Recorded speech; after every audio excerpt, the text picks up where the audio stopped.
The analysis and model building phase is complete. Now we'll deploy it. Eventually, there will be many models, each monitoring a specific failure mode of an asset.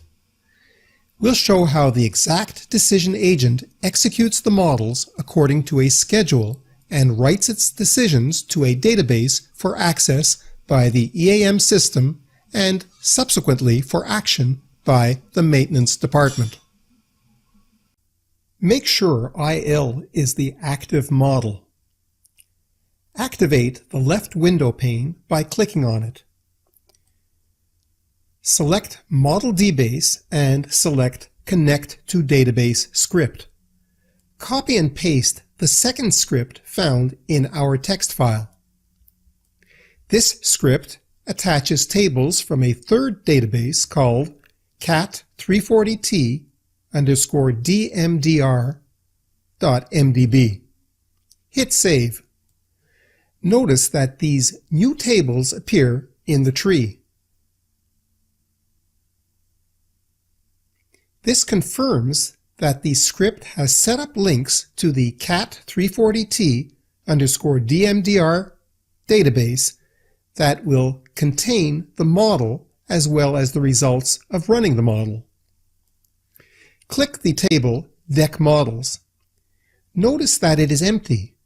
We haven't yet exported our model, transmission IL, to the cat340t DMDR database. We'll do that now. Hit Model DBase again and Store Decision Model. Examine Deck Models table again.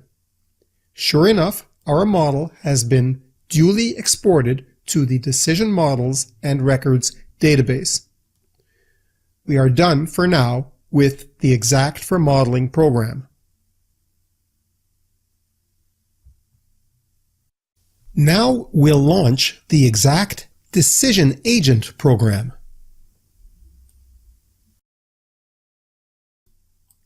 Hit File and select New. Navigate to the working folder. Enter a file name for our Working Decisions database. We'll call it cat340t WDEC. Hit Save. Now we will link to the very same database to which we exported our model from Exact for Modeling.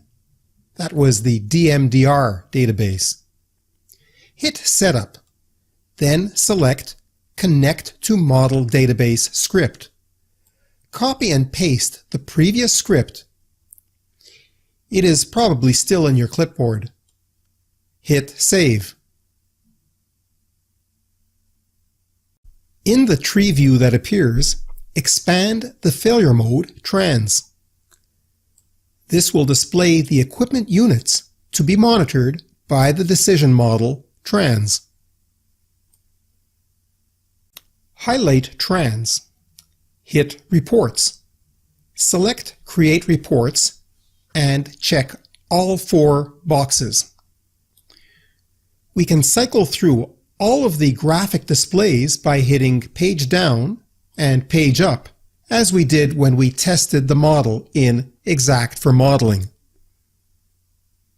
A more useful report, however, is the summary listing the units, their failure modes, and current status, including the optimal decision and remaining time prior to attaining a potential failure condition. The displayed information is that of the decisions table in the DMDR database. This information will be displayed in an EAM report and in a predictive analytics dashboard. Note that all equipment are healthy with respect to this failure mode. We'll simulate a problem.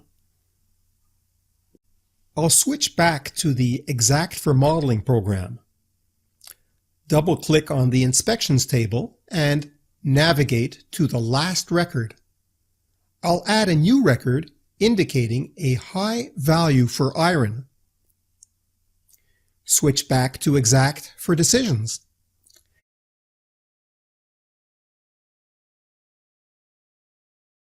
This will rerun the report on the latest iron value found by the agent.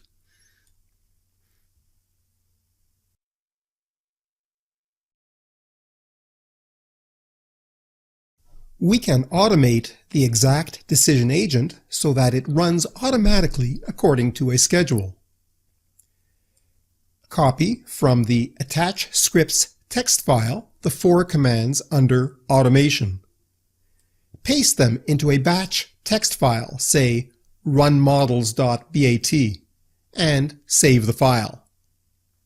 Go back to Attach Scripts and copy the Schedule command to the clipboard. Open the Windows command prompt. Paste the Schedule command. Hit Enter. To check the command, enter schtasks/query/tn cbmrun. If you want to unschedule a task, enter schtasks/end/tn cbmrun.